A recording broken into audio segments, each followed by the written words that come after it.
Hey there, so we're about halfway through the 21-day best-selling author platform course materials. This is just kind of a small preview snippet of the topics that I go through in my main course. In the main course, I actually, show you how it works and break everything down. This is kind of a quick summary to help you get started. So this is about guest posting. This assumes we've already built your author platform, we've already got your book set up right, you're starting to put some good relevant blog content, but Google probably doesn't know you exist yet. So you've got to get some backlinks, and that's pretty hard to do because people probably aren't just going to share your blog posts unless they're just amazing for whatever reason. And there are ways to write amazing blog posts so that people share them, which is great, and that's something you want to focus on. But you probably want to take a more active role, especially when you're starting out. You want to get backlinks from relevant blogs or websites that are related to the topic that you want to be known for, that you want to build your author brand around, which is probably going to be your genre or your topic for nonfiction. So a guest post would be you offering some content that another blogger could post on their blog, and then you get a link back to you. There's a lot of other strategies to get backlinks, but most of the time it's going to be a no. If you just reach out to other people's blogs and ask if they can link back to you, that's probably not going to work. If you Google best vampire books or best self-help books or whatever, which you absolutely should do because you should see what's ranking on the first page, even the second page of Google. Those are probably big sites. They're probably not going to add some random book to their book list. But if you scroll down to pages like 3 to 10, those are probably relatively high DA blogs that might just be some small blogger who's probably not, making any money from his blog anyway.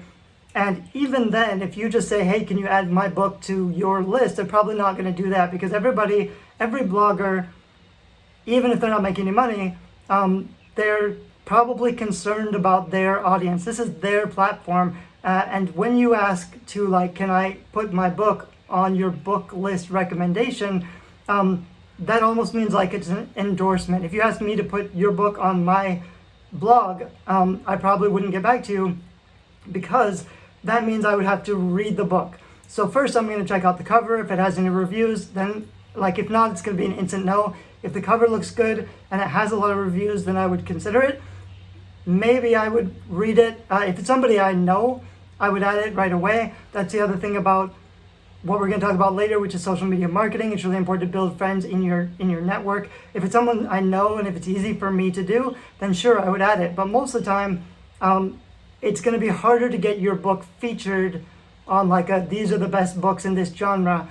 Whereas if someone gave me a guest post article that was really good, I might post that because then I can just see is this content good? Is this content valuable for my audience?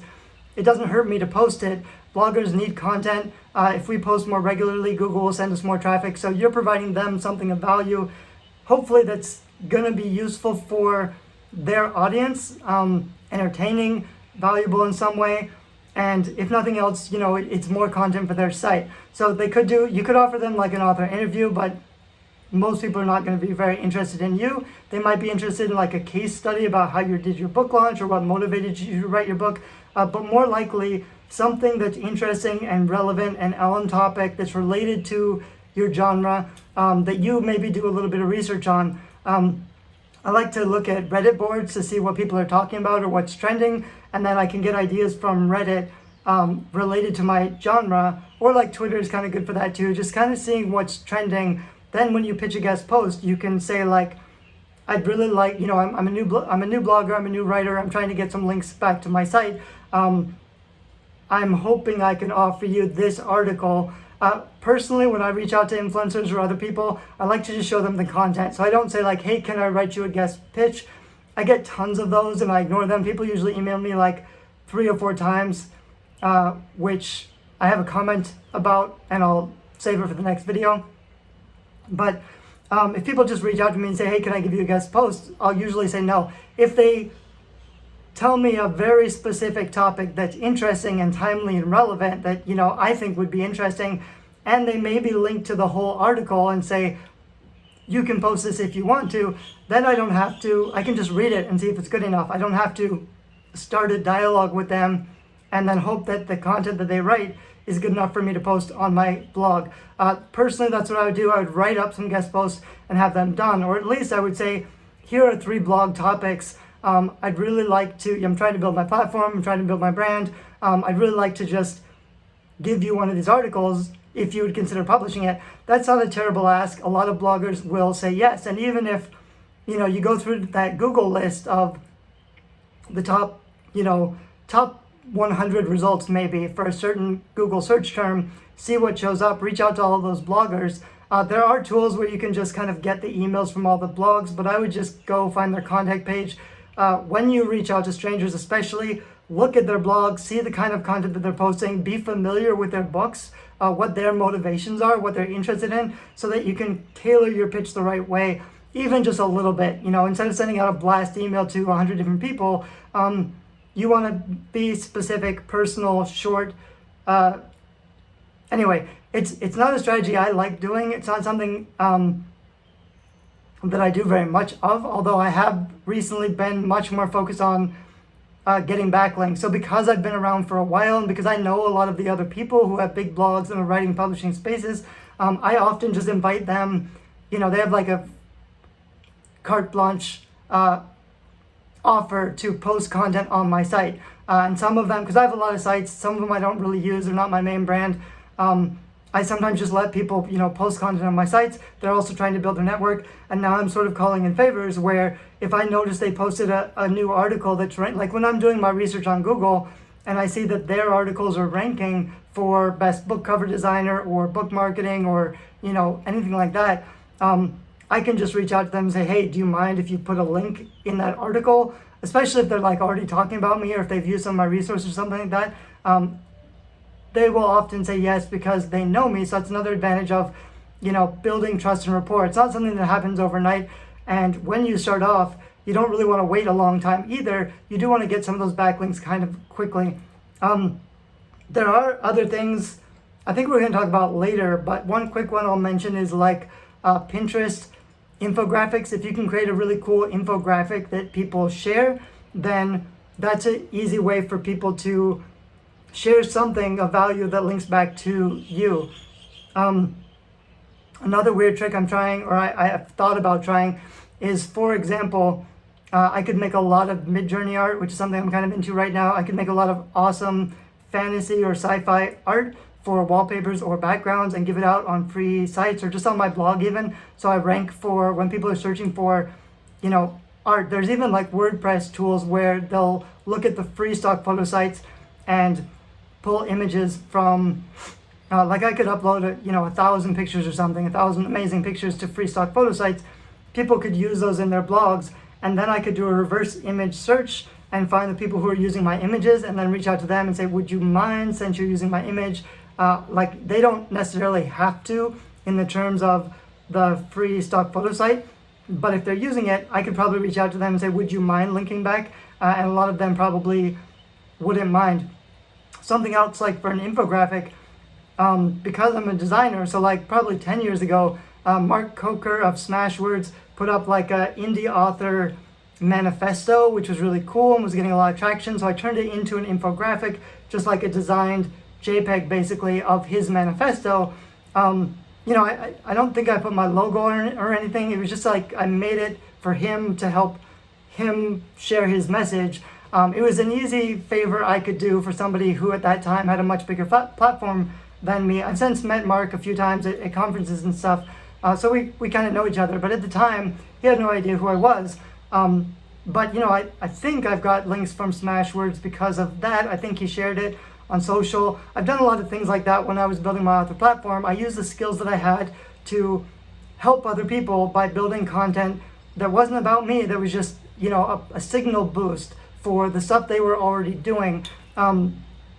For example, another really easy thing to do, trying to get backlinks, instead of just posting guest posts, I could just feature other authors. I could search for maybe not, the top 10 vampire books or the top 10 mermaid books. I could look for the best indie authors or self-published, the smaller stories that aren't famous from, those indie authors who are probably a little more like they're not famous, they're not well known, they're struggling to promote themselves just like you are.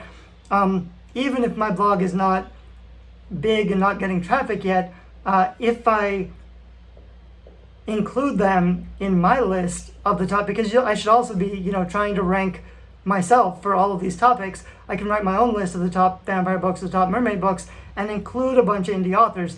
Then it gets a little weird because really you should reach out to those people and say, hey, I included you in my blog post, or at least, send that. Like if I was gonna put up a blog post like that, I might retweet it every week, and each week I would change the @ so I would target one of those authors and feature, like when I shared it on Twitter or on Facebook, I'd share a graphic with like all of the book covers and then their book cover really big. So when I tweet them with the @ symbol, I don't even know what that's called. I haven't used Twitter for ages. But when I do that, they see the graphic that I've made and I'm basically promoting their book. This gets a little weird because I want to make sure I'm promoting good books, not just doing favors for indie authors. I would still look at the book covers. I would look at the number of reviews they have. I'd probably skim the first couple chapters at least to make sure, it's pretty good. But then I could be building my platform by sharing relevant content, even if I'm sharing my blog post about mermaids 10 times, twice a week with a different image featuring a different book. And each of those times I'm targeting a different author so they see the content that I've made featuring them. That's a pretty strong strategy.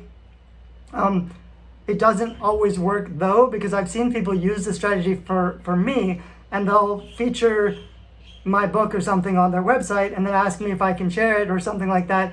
And it's nice and I'm appreciative, but they've got a very small platform with a website that maybe is getting no traffic. So they're doing the right stuff, and they're following my advice, which I still think is good. And if you do it deliberately, it can definitely work. It's not going to work all the time, but it's going to work a little bit, and it's going to be a lot more effective than doing nothing or just talking about yourself all the time.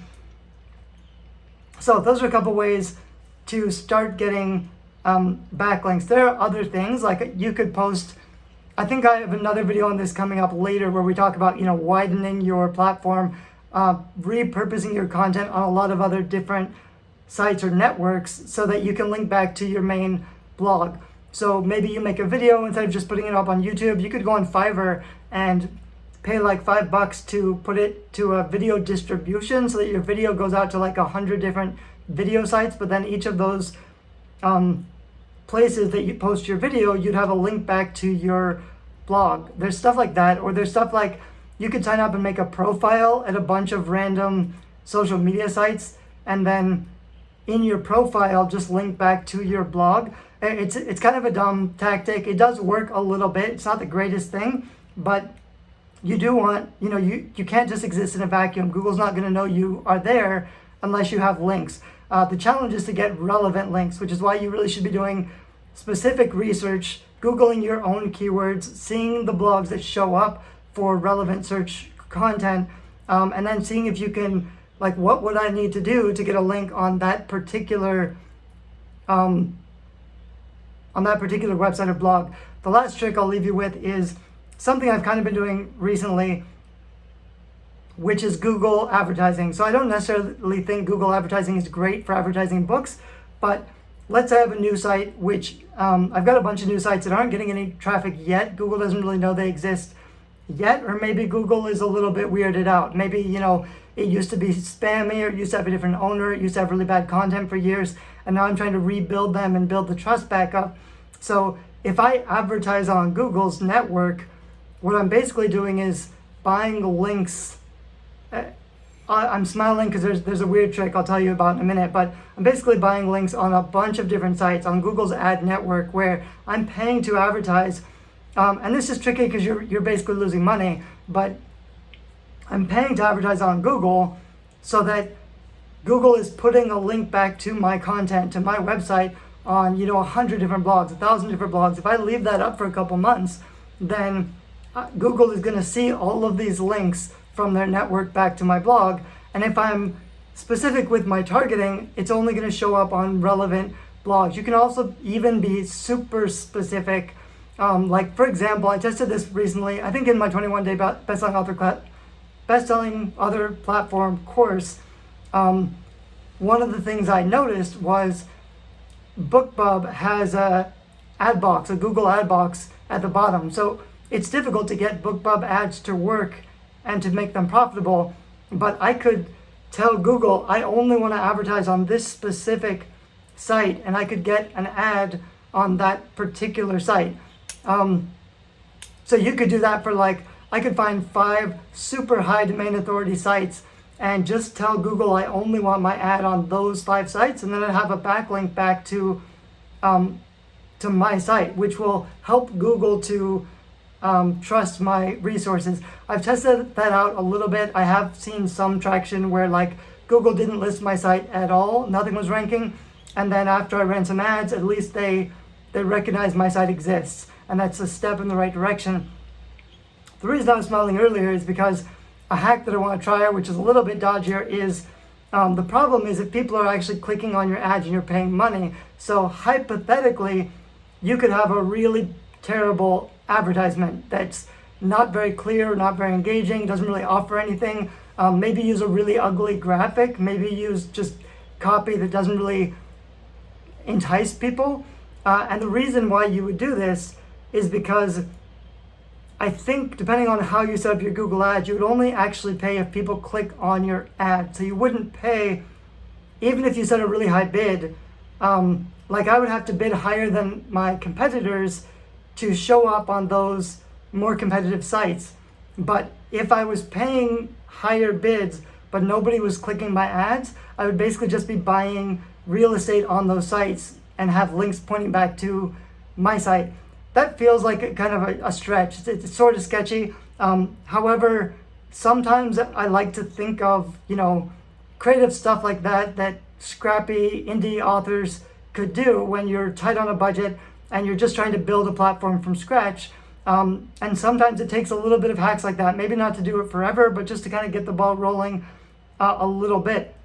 Otherwise, if you put your best ad on other sites like that, it still might be profitable. If you're advertising a book, I would just go straight to Amazon. But maybe if you were offering free content, if you write nonfiction and you were linking to one of your articles that is really good, and at the end of the article you have an opt-in offer for a free book or free guide, you could be building your email list pretty well while also driving a lot of traffic, relevant traffic to your site, while also buying backlinks from other big players in your genre. So that kind of strategy I think can work. It's sort of an alternative to guest posting. Guest posting also works, but it's difficult when you're starting off with a small platform, and if you don't have an email list, if you don't have an audience, even reaching out to those influencers and trying to submit a guest post is pretty tricky. It works a lot better if you don't focus on, influencers or people with a lot of traffic. Sites can have pretty strong domain authority, even if they're not really getting much traffic. So if you look, page 5, page 10 of Google to find the smaller blogs that you can there are tools you can use to see how much traffic they're actually getting. So maybe they're not making any money, maybe they're not getting any traffic, but their blogs actually have pretty high domain authority. They're probably pretty open to engaging with other indie authors, but they're also probably a little bit skeptical because some indie authors have a reputation for being a little bit crazy, because some indie authors sometimes do things when they're trying to promote their books that come across as a little bit scammy, and then when they're not well received, they get hurt or angry or even vicious. There are cases of, indie authors tracking down a particularly harsh reviewer and stalking them, basically. So there's a reason, when you're reaching out to strangers, not every indie author is going to be open to supporting another indie author just because. They're going to want to check out your book covers and your reviews. If people aren't responding to you, if you're not hearing back from them, it doesn't necessarily mean anything. You're probably going to have to reach out to a lot of people, and a lot of people just aren't going to respond at all. But the stronger your offer, the more you've targeted your offer to provide value to their audience, if you understand who they are, what they're blogging about, what their books are about, what their motivations are, you've done the research, you approach them in a friendly, non-committal way, and offer them something that's super easy for them to do, that is valuable for them. It's not just doing you a favor. And then you do maybe want to reach out more than just once. If I was ever going to do it, I usually reach out once or twice because I'm shy. But if you're going to do it, it does make sense to reach out 3 times, or even like when people approach me for guest posting, I'll ignore them for like 7 times. And then finally, I've seen them enough times, I'll either block them or maybe I'll open an email. But there's a way to do it right. And it kind of depends on like how badly do you want that link, that you're really going to do that much work for one particular link. I personally would rather be doing, the ads or the back end machinery SEO type stuff a little bit, because that's more comfortable for me. But I'm also pretty open to supporting other indie authors and linking out to other indie authors. One last thing I'll say, which should have probably gone in the last video about SEO and stuff. One of the other things I'm doing right now with the new sites that I'm building, because I want Google to know what my site is all about. So I'm linking to a lot of other blogs in my network so that Google understands where I belong. And also because, like I said earlier, most authors, I think they probably don't check their backlinks. They probably don't know who's linking to them. But some bloggers or people who are trying to make money online, they probably do notice if they get a boost in traffic and then they check their backlinks and see that somebody has shared them or promoted them.